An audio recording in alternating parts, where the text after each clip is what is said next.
The next session is on delivering education after genocide, and this session is being chaired by Dr. John Hobson. Dr. John Hobson is the academic subject leader for social sciences at the University of Gloucestershire. He lectures across criminology and sociology, in particular on issues around democracy, social exclusion and inequality. For the last 10 years, he has taught on issues around genocide to undergraduates and is finishing off writing a book chapter on the role of International Criminal Court in Africa. In recent years, his work has taken him into areas of justice, and he's recently gave evidence to the Commission, to the Commons Joint Select Committee inquiry into the future of supported housing. Dr. Hobson will introduce the panel members, but I just want to say that this morning's session, I found it extremely stimulating, because this is what an academic discussion and conference is about, that it allows the safe space to be able to hear experts talk on their subject areas, but at the same time for people to be able to ask questions and discuss the issues that they're interested in. The next panel, I'm sure, will be as amazing as we've had a panel this morning. I would now like to leave to Dr. Hobson to introduce the panel members. Thank you. This session on delivering education after genocide, something that's very close to my heart, having taught genocide issues for a good 10 years to undergraduate students of various different courses, and we've got a fantastic panel here. I'll introduce them and then they'll speak for a bit, and then we shall take some questions from the floor. So first off, we're very happy to be able to welcome Dr. Eric Gordy. Eric is a political and cultural sociologist concentrating on Southeast Europe, especially the states of the former Yugoslavia. He's currently senior lecturer in the Southeast European politics at University College London. His first book, The Culture of Power in Serbia, Nationalism and the Destruction of Alternatives, represented an effort to offer an understanding of nationalist authoritarian government and its staying power that concentrated not only on political leaders and preconceived ethnic categories, but on the experience of everyday life, blockage and destruction under conditions of constraint. Next up, we have Sam Hunt. Sam has been a teacher for 26 years, previously an advanced teacher, skills teacher. She's now the deputy head teacher at Sandhurst School in Bracknell Forest. Her work in anti-racism and genocide education has led her to win the Secondary School Teacher of the Year Award for the South East of England and the Anne Frank Award for Inspirational Educator of the Year. She's also been recognised as a Pride of Bracknell and a Sue Rider. My mum was so proud. The only Pride of Bracknell in the room. And as a Sue Rider Woman of Achievement. Genocide education is her passion. She volunteers for the Holocaust Educational Trust as a Lessons from Auschwitz educator, and is proud to be a community champion for remembering Srebrenica. And also Andy Lawrence, thank you very much for coming, Andy. Andy is a history teacher at Hampton School in Middlesex. He's lucky enough to work with young people who are committed to raising awareness of the Holocaust and subsequent genocides. As part of this, he's been very fortunate to witness the hugely meaningful educational impact that survivors have on students. And I'm not even the pride of my school. Still time to be the pride of the panel. So if we start off with Eric. Eric, please. Okay, thank you. Can everybody hear all right? Okay. I mean, what I'm about to say is very largely based on research that I did for another book. The title is Guilt, Responsibility, and Denial. So a very, very happy book. And if any of you have a large pile of extra money that you don't know what to do with, you may consider buying a copy. Academic books are great. But this is trying to follow the discussion that happened around the way that people remembered and interpreted the period of violence in the 1990s, mostly in Serbia. And I'm certainly not the only person doing this kind of research. I mean, there's wonderful material in Bosnia from Azra Hromajic, specifically on Srebrenica, from Lara Nettlefield and Sarah Wagner on Croatia by Ivor Sokolic, more stuff on Serbia by Jelena Obradovic. I mean, this is a field that people are really looking at. And because a lot of people are looking at this field, some patterns have emerged. I mean, here are maybe 3 observations that I could make about the way that people discuss the large-scale crimes and violence of the 1990s. The first is that there are very wide and generally pretty stable gulfs of understanding and of interpretation. That is, recognizable dominant narratives coming from members of different groups, and these narratives are not well commensurable with one another. Second, there's a phenomenon, it's probably best represented by an article that appeared in a satirical publication in Serbia called Newsnet. And this came around the time that the annual commemorations of the genocide in Srebrenica occur in July. And they came out with the story, says, in Serbia, people are preparing to celebrate, and what did they do to us day? That is, that this is another way of framing the story, and you can see it very strongly, again, you can see it very strongly in all groups, these discourses of competitive victimhood, of relativization of crime and violence, of offering the thesis that everybody did the same thing and therefore none of it is meaningful. And the third observation that I would make is that these different narrative frames that I've just kind of described to you are very, very widely diffused in contrast with knowledge of empirical facts, which is not very widely diffused. So as a result, if you ask somebody a fundamentally interpretive question like who is responsible, or who were the victims, or what were the motivations and goals of the opposing parties, or how did the violence come about, you will get a narrative answer that you will probably want to describe as ideological. And that answer will reveal something about the orientation of the person giving the answer, but it will not really advance understanding or move the discussion forward. And the result is a sustained confrontation over truth.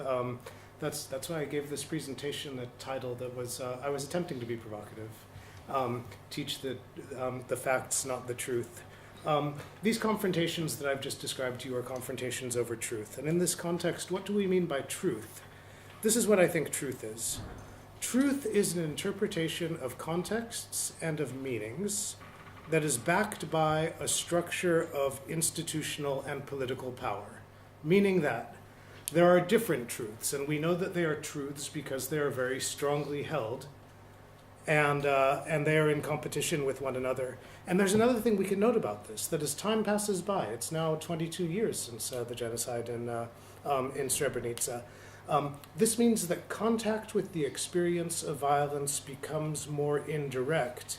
And this means that these truths tend to become more deeply established and come to be repeated more formulaically and more predictably. So we could say truths are the content of controversies over political confrontation. They're the content of education. They're the content of endless circling over something we discussed a bit earlier today. That is of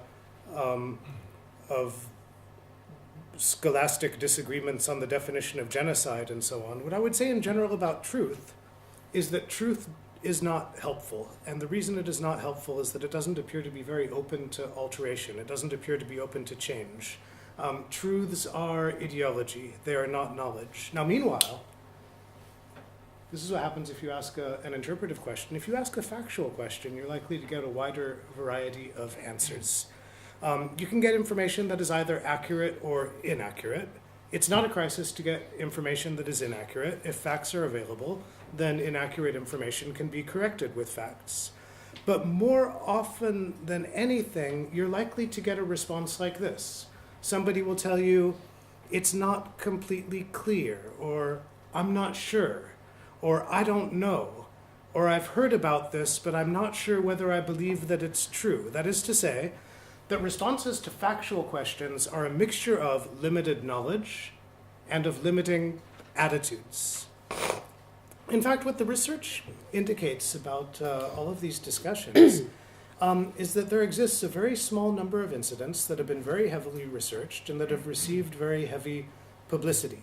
And about these, there's a good deal of knowledge, but there are also institutions, particularly in fields like religion, education, and culture, that encourage relativization and doubt. That is, that try to question or to undermine this knowledge. But in general, a large number of basic facts are not known. What forces did what and who commanded them? Known if there has been an investigation, not known if there has not been. What is the number of victims? Surprisingly, this is not known with great certainty. How many victims were military and how many were civilian? This is basically known, but the knowledge is not widely diffused. What is the number of missing people? Widely varying estimates on this point. How many crimes have been investigated and charged out of the number committed? You would have to know the number committed to give an answer.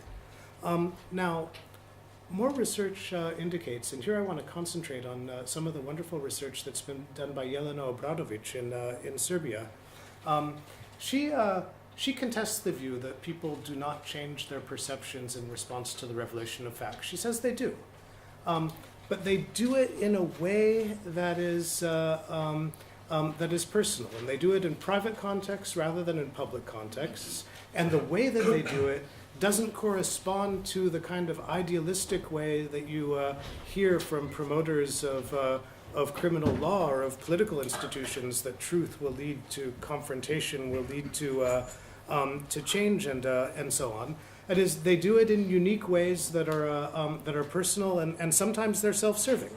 But we can say, for example, about Srebrenica, the set of alternative facts, this is a new term that was introduced by a member of the Trump administration, that were offered by Republika Srpska in their infamous 2005 report, are no longer accepted by anybody outside of a few fringes, and that includes even in Republika Srpska itself. The numbers and the revelations about the ways that killings were carried out are, thanks to investigative work by especially the investigators working for the prosecution of the International Criminal Tribunal, are generally accepted. But what is contested is their meaning. That is, what is contested is their truth, regardless of whether we're talking about different sides or interpretations or contexts. So the fact that the discussions are opened at all is socially and morally meaningful. We cannot predict the direction of these discussions. Now, the understandings that we need to be afraid of are understandings that are built around most facts in the conflict, around the facts that are distorted, that are partial, that are not known. And that category includes most of the facts about violence during the conflict. And here it might be useful to take a moment to consider the limitations on what courts and trials and similar institutions can achieve. The best things that courts have done in relation to this conflict are things that they did before any trial took place. That is, that they used investigators to develop large bodies of evidence. As the trials are going on and when the decisions are made, courts produce interpretations, more of these truths. They do not always settle conflicts, and sometimes they unsettle them. The ongoing case between Bosnia and Herzegovina and Serbia before the International Court of Justice is probably a case in point. So what's an approach that could be helpful in moving out of what seems to be an endless circle of confrontation over truths? Well, I'll make 4 suggestions. First of all, the main goal of every institution that is engaged with the region ought to be to investigate and reveal facts, basic knowledge about what happened. What are the time frames? What are the lines of responsibility? What are the numbers? This is a program that is promoted by a regional organization for a regional commission, RECOM. They also avoid using the word truth, so they call it a commission for establishing facts, but they do not call themselves a truth commission. That want simply to investigate and reveal what the basic facts are to provide a basis for further discussion. Second, discussion needs to be open and public rather than closed and institutional. So that yesterday, for example, there was an opinion piece about the conflict over the ICJ course between Bosnia and Serbia. It was written by David Kanan. David Kanan used to be the desk chief of the Central Intelligence Agency for former Yugoslavia. He's retired from CIA now. He's not scary anymore. But he says there's not much point in going forward with the case. What all of the sides should do is take every piece of evidence that they have and publish it, and make sure that they're known. Third, there should be a move to push very hard for declassification of evidence and documents, for publication of evidence and documents, for accessibility of archives, and this is something that is moving forward now on a lot of fronts on the part of the Tribunal, which is making moves to make its archive available when it closes, on the part of the Sense News Agency, which has its own archives and is opening Memorial Center, on the part of citizens groups in places like Prijedor, that are working to make documents public. The fourth suggestion that I have is probably the largest one, and that is that I think our biggest failure has been the failure to bring interest and action beyond the generation of people who had direct experience of violence. We need to use the available information that we have to educate and especially to nurture the development of future generations of researchers who are going to reveal more facts and interpretations and truths about these events, which means when we talk about memorialization, as we will in the next panel, memorialization should include a research element, provide resources and access and support to emerging generations of researchers. I mean, what I find in teaching about this kind of material, which, as you can imagine, is often depressing material, there are some people who come in with a kind of ideological orientation that they want to advance, but most do not. Most people are interested in justice. They are interested in human experience. They're interested in knowing and understanding, which is why I'd like to echo something that Catherine Baker said in the last panel. We tend to concentrate on conflict without paying attention to evidence of solidarity happening among groups of people who we perceive as being in conflict. People of all ethnic and national groups joined the Belorusia in Bosnia and Herzegovina, trying to get government agree to provide documents for people, especially for newborns, protested against the corrupt political classes in the large-scale protests there, joined in cross-ethnic action to assist veterans, assisted one another in floods. I mean, the basic impulse of humans is not to divide up into mutually hostile groups, but to recognize what is human about another human. Education can help with this, but probably if it concentrates on empirical facts and does not overburden itself with too heavy a task of advancing a particular truth. And I would end with that, and thank you for your patience.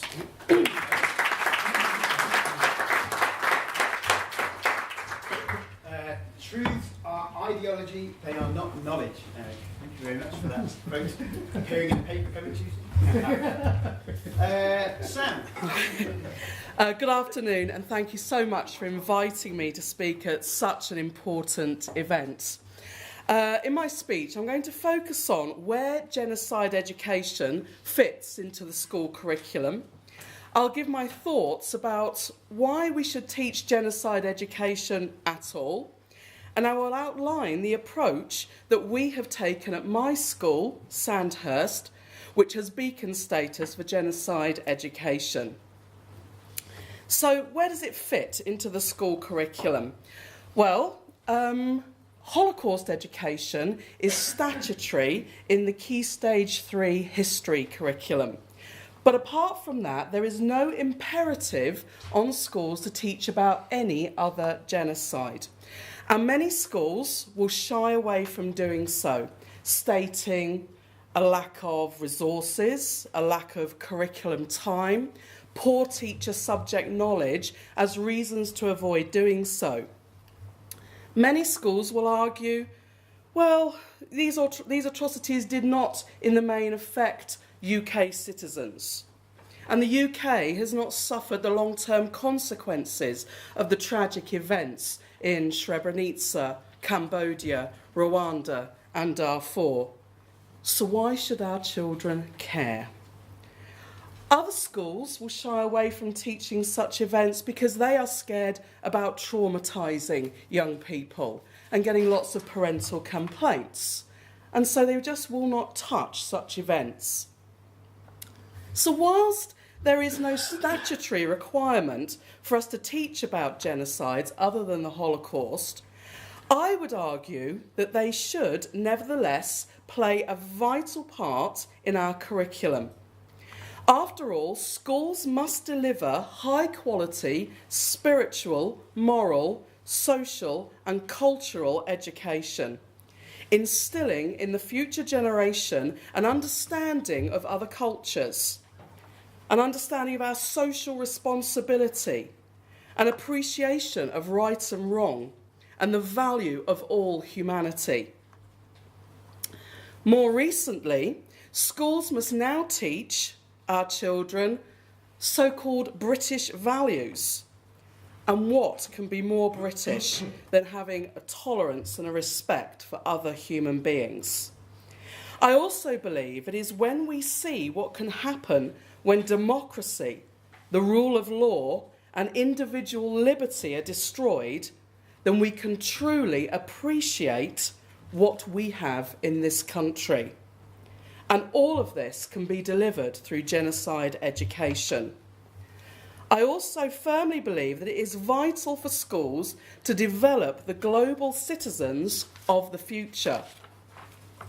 Young people who are aware of the wider world and have a sense of their own role in it.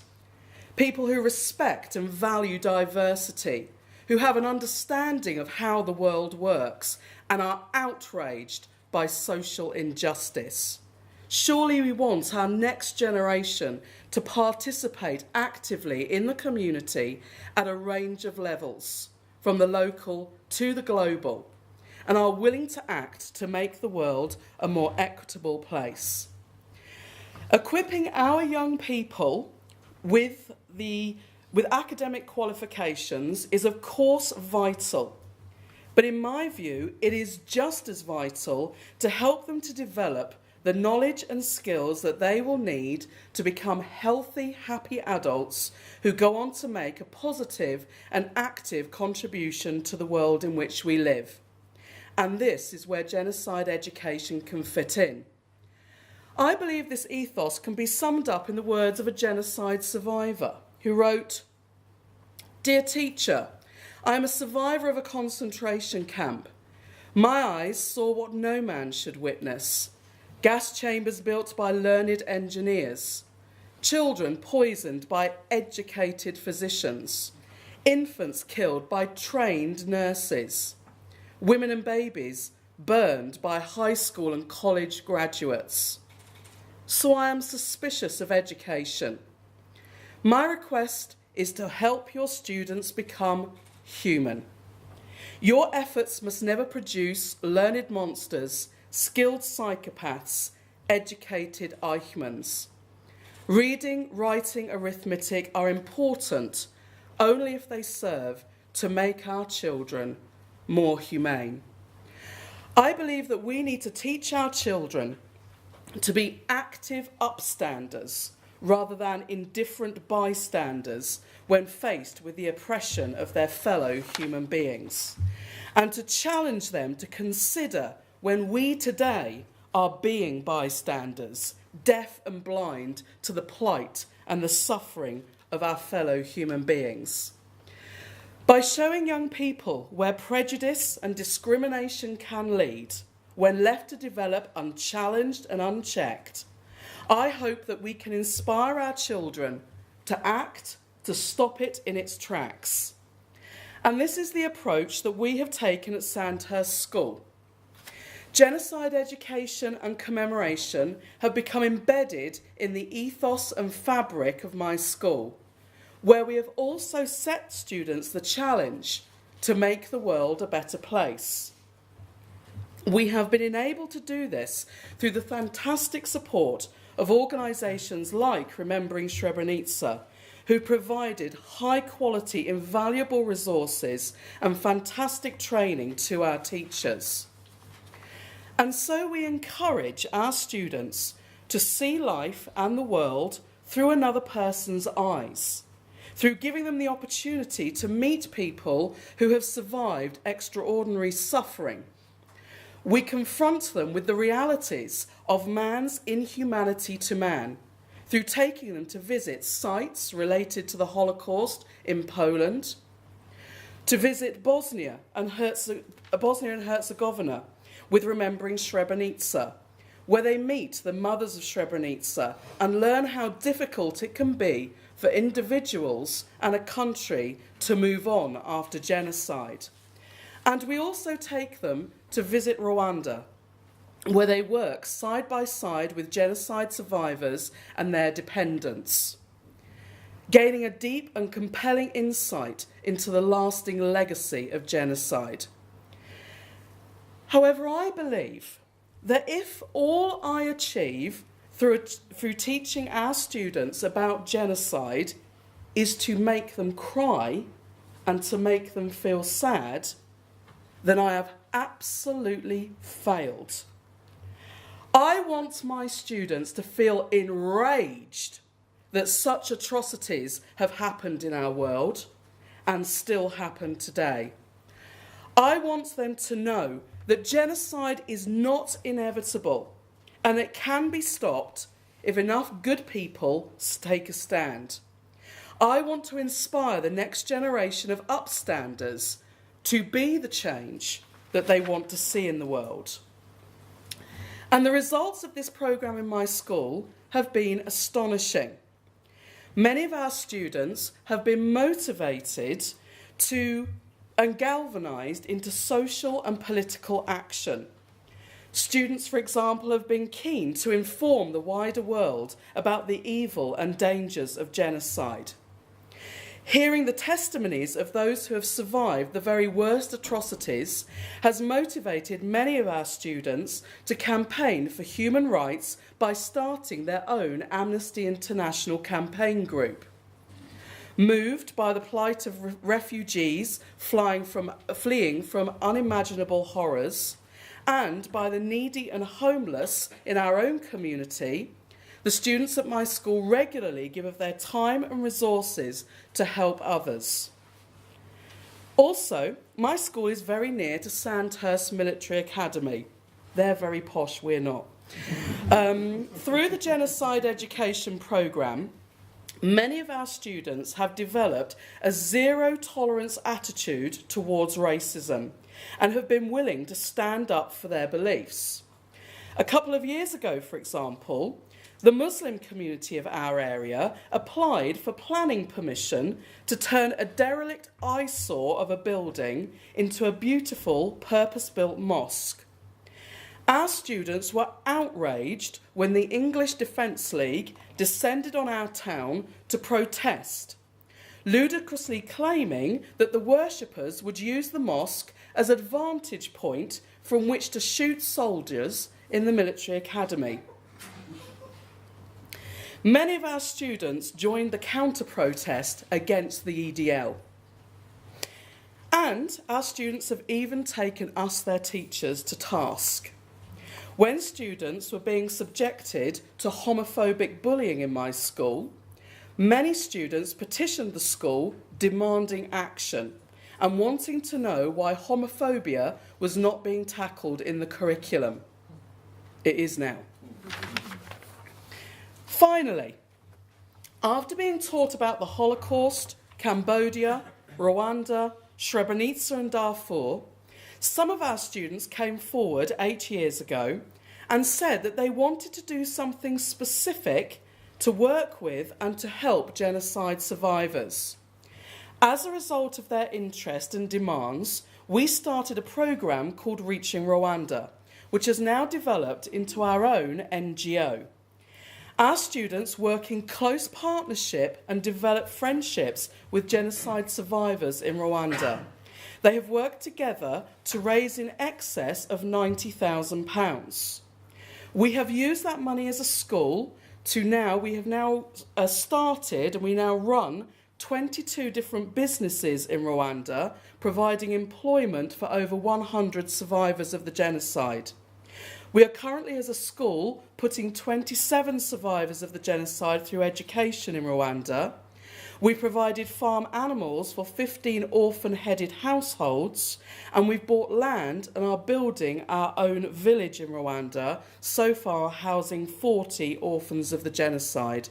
Plus, we have provided 2 water pumps providing clean, free water for over 600 young people. Through our education programme, genocide education programme, I want our students to be empowered to make a change in the world. I want them to know that as individuals, whilst few of us will have the power to completely change the entire world, we absolutely can completely change the entire world of another individual. By working together, we can tackle prejudice, discrimination, and oppression. Learning about atrocities like the Srebrenica genocide has motivated many of my students to do precisely that. To illustrate, I'd like to finish by reading the words of one of my ex-students called Stephanie. I think it's fair to say that Stephanie was a challenging young lady who came from a difficult background. Stephanie had been involved in all sorts of unpleasant behaviour in our school. She belonged to a group of students who were quite racist. She bullied other people, she extorted money, and was very difficult and rude to her teachers. After going through our programme, this is what she wrote to me, unbidded. She said, "Until today, I never knew how selfish, inconsiderate and greedy I was. I now realise how lucky I am to have the life I have. I feel physically sickened that I have watched someone get bullied and picked out for being a different race to ours. I feel even more sickened that I stood by and let it happen. But I feel the absolute worst to know that I have made comments and remarks to make someone look or feel small. But I actually now realise that I made myself both feel and look even smaller than them. I'm going to make you the biggest promise I've ever made. I promise that I will never again make anyone feel bad and will always stand up for my beliefs and not let anyone kill them. I am determined to play my part in making this world a better place for us all to live in." Stephanie kept to that promise. She went on to do A-levels at our school, and she's currently at university hoping to become a human rights lawyer.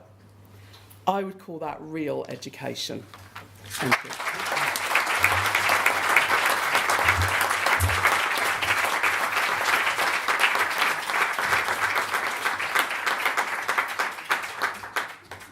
Sam, thank you so much. Powerful and certainly very inspiring as well. I like the idea of genocide education as part of this spiritual, moral, social and cultural education, widespread. Thank you, Sam. And Andy, please take the floor. Thank you.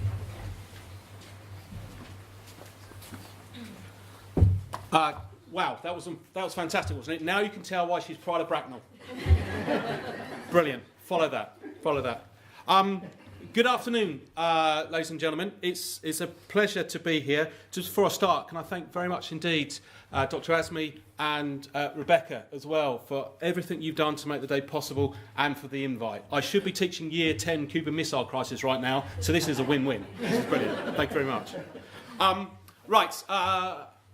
My name's Andy Lawrence. I'm a history teacher. I've been blown away from hearing from the fantastic academics this morning and this afternoon about the high-level research that they've been doing. Being a lowly history teacher, I'll be ratcheting the intellectual level down a notch or two, and also, given the time of day, and again, according to my Year 10s, my voice is a brilliant cure for sleeplessness. So, before you nod off, I'm going to give you the 2 points that I'd like you to remember from the next few minutes. If you forget everything else I say, these 2 things are important. The first thing is that the young people in this country do not know about genocide because they are not taught about it. My second point is that given the time, given the resources, the opportunity, given fantastic teaching, they can do brilliant things. So, I'm going to address those 2 points and hopefully provide you with a little bit of evidence to back that up, and also to perhaps point to a way ahead for genocide education in this country. So the first one, what evidence have I got to back up this claim that young people do not know about genocide in this country? Can I have the next slide, please? The most recent survey that was done amongst young people and what they know about genocide was done just before Christmas. It spoke to 789 11 to 16-year-olds. It also spoke to 82 teachers, and it spoke to a whole range of genocide education groups. And these are a few of the results. Let me just talk you through them. First of all, can you define genocide? Now, just about 50% of young people said they could. When we asked them to say what they thought genocide was, probably the level's actually closer to 10% could actually define what genocide was. Secondly, have you heard of the Holocaust? Now, on the surface, this looks actually quite comforting, doesn't it? Getting close to 90% of young people have heard of the Holocaust. Yet again, we did some supplementary research on this, and it actually backs up the stuff that UCL Centre for Holocaust Education has done. And it says that whilst children have heard of the Holocaust, actually they don't understand it very well. There's a veneer of knowledge, but no depth of understanding. And this one, I think this is particularly relevant for us this afternoon, and a headline. Can you name other genocides? And close on 80% could not. Within that figure, and again within the context of this afternoon, I think it's quite remarkable. Out of the 789 responses that the survey received, not a single one named Srebrenica. 9/11 was named as an example of genocide. The Sandy Hook massacre was. 7/7 was, but not Srebrenica. About 5% of respondents mentioned Bosnia, but not a single one said Srebrenica. That's the level of challenge I think that we currently face. Can I have the next slide, please? So what might explain that? Why is there this lack of knowledge and understanding? Hopefully you can see something around there, but I'll just talk you through it. This was the results of the questions that were sent to 82 teachers, and largely they were history teachers. And what we see here is that, in general, teachers do not teach about other genocides. If they do, it's at a very low level, and if they do, it is condensed into 1, 2, or 3 lessons. And you know as well as I do that what can you really meaningfully teach kids within 3 or 4 40-minute lessons? Not a fat lot, I would suggest. So why? And Sam certainly alluded to this. Most teachers allude to lack of time, packed curriculums, the pressure to teach this and then this and then this and then this. And because this isn't statutory, it gets left off the side. Besides a lack of time, there's a lack of resources. There's a lack of training. So again, this all hints at the level of challenge that we face in this country. Can I have the next slide, please? Thank you. Next one. Thanks. Right. Now, this photograph, for me, encapsulates the way forward. Now, before I take this photograph apart and explain what I mean, I'd just like to introduce you to the authors of that unique research report. And here they are. It was 11, 15, 16 and 17-year-olds from 4 schools around the country. 3 from London, 1 from Sheffield. Now, as the first kind of chink of light that we have, when you offer young people the opportunity to learn, to understand and to raise awareness about genocide, they take it with both hands. So building on from the fantastic work that Sam does and her young people do down in Sandhurst, these young people here who'd never met before they worked on this project, who'd never done any kind of research, they interviewed, or they sent out service to 789 young people. They spoke to 82 teachers, they interviewed survivors, they interviewed heads of other education organisations and so on, and they put this thing together. And it is brilliant. If you'd like to have a look, please do come and see me afterwards. Not only did they do that, but they took it to Parliament and they presented to MPs and ministers and the Cabinet Office and so on. They were fantastic. Now, just to develop that theme, within my school, as a result of meeting Hassan Hasanovic, who survived the death march in Srebrenica, a group of lads, I teach an old boys' school, said, we must do something about this. And so they formed a group. They call it Genocide 8020, because 80% of young people don't know about this sort of thing. And they set about trying to raise awareness. So, in addition to this, they've done things like, last October they organised a conference for 150 students from 20 schools around London. They persuaded Tyne Mathias, their MP there, to table an early day motion in Parliament to raise awareness amongst MPs. They noticed that there wasn't a textbook aimed at their age group about the Rwandan genocide, so they wrote one. They organise a Holocaust Memorial Day every year for the 10 schools in our borough, because our borough doesn't do anything. So, I'm not trying to say this to say, wow, aren't we great? What I'm trying to say is, aren't young people great? If they're given the time, the resources, the opportunity and so on, they will do fantastic things. The next kind of constituency, if you like, within that photograph are survivors. Now, in the photograph, on the far left, you'll see Safet Vukovic, who's a Bosnian survivor. On the far right, you'll see Eric Moranga, who's a Rwandan survivor. These gentlemen, and the ladies as well, who do such tireless work, are far better teachers than I will ever be. The most impactful lessons of my kids' years is when these, ladies and gentlemen, come in and speak. Now, the emotional cost of them doing that time and time again, I cannot imagine, but they keep on doing it because they see the benefit of it. And it does empower the young people. So, as I think of perhaps a partnership as a way forward for genocide education, we must nurture, we must look after the survivors because they are so precious. The third element, if you like, of this constituency, of this partnership that will point the way ahead for genocide education are the organisations. Rebecca, featured in the photograph there, well, she must get so fed up with me because you'll get an email saying, can I have this resource? Can you arrange that? Can you put me in touch with that person? And so on. And every time it is yes, yes, yes. In the photograph as well is Karen Pollock of the Holocaust Educational Trust and Maddie and Sonia from Waging Peace. They do a lot of work with Darfuri survivors.